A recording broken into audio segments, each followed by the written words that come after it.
14-0 run? Well, we had a few good looks to start and didn't make them, and then we turned it over. I think we had 6 turnovers in the fourth. Just went through one of those stretches where it felt like we were fumbling a lot. The ball, just kind of weird. We've had a few of those this year where just the ball got really slippery for us. But again, that got us in a little bit of a hole, but somehow found a way to keep fighting, which was good. What exactly happened with that review at the end of the first overtime? What happened was it wasn't a review. You just called timeout. Just called timeout because I had 2 left with .3 left to burn it, just to see if we could ice him, and that was it. Like at some point, did you say to them, like, what are you guys doing at some point? I came out of the timeout and I was wondering what was going on. Yeah, and I'm like, what's happening? Did Paul and Joel hit limits, I assume, at the end of that overtime? Yeah. I mean, they both were, playing, and that was just kind of about as much as they had, to be honest. And they just couldn't use Joel in the second, and Paul obviously went out, I think, early in the first overtime, I think. Yeah, and VJ hit his limit too. I guess how would you to not have Joel's gravity out there in that second overtime? I mean, obviously, it's like you say it right. There's a place to go with the basketball. There's a whole bunch of stuff we can run through him. He draws a lot of attention to get other guys freed up, and then you don't have it. But I thought the guys did a decent job of still creating some pretty decent shots. I mean, it was really physical. Like, we were trying to set some screens for Tyrese with some of our smaller guys, and we just couldn't even hardly get up there because of the physicality. But they did execute a few good plays. But I think it gives us a pretty simple package when Joel's in there of a few things we can do to get some good looks. I think he had a really good look to start the overtime. I think went in and out, right? Anyway. I think all of Joel's minutes came alongside Tyrese. Was that sort of like part of your scripted plan? It seemed like you did less staggering of Joel and Tyrese and Paul playing them more together, and then doing more bench-heavy lineups. Yeah. I mean, I think. Listen, the tricky part came with 3 guys with minutes restrictions. We felt like the reason we didn't start VJ the second half is we knew he had to play for Tyrese in the second half, and it just so happened that those kind of came at the same time. Joel had the early stint and was out and that kind of stuff, but it's not. I think in a game like that with a lot of stuff going on, I don't think the plans that you plan out beforehand come much into play. To be honest, you're just going by feel and what's going on. Matchups played a part. We were trying to keep Barlow matched up a little bit with Johnson just for some size, et cetera. Overall, I guess how would you just assess how Joel looked tonight?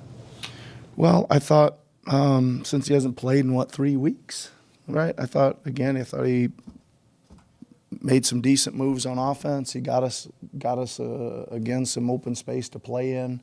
I think he created a lot of offense. I think for first time in 3 weeks, and probably his most minutes by at least, I'm not sure, 6, 7, or 8 of the year. I think 22 he was at mostly.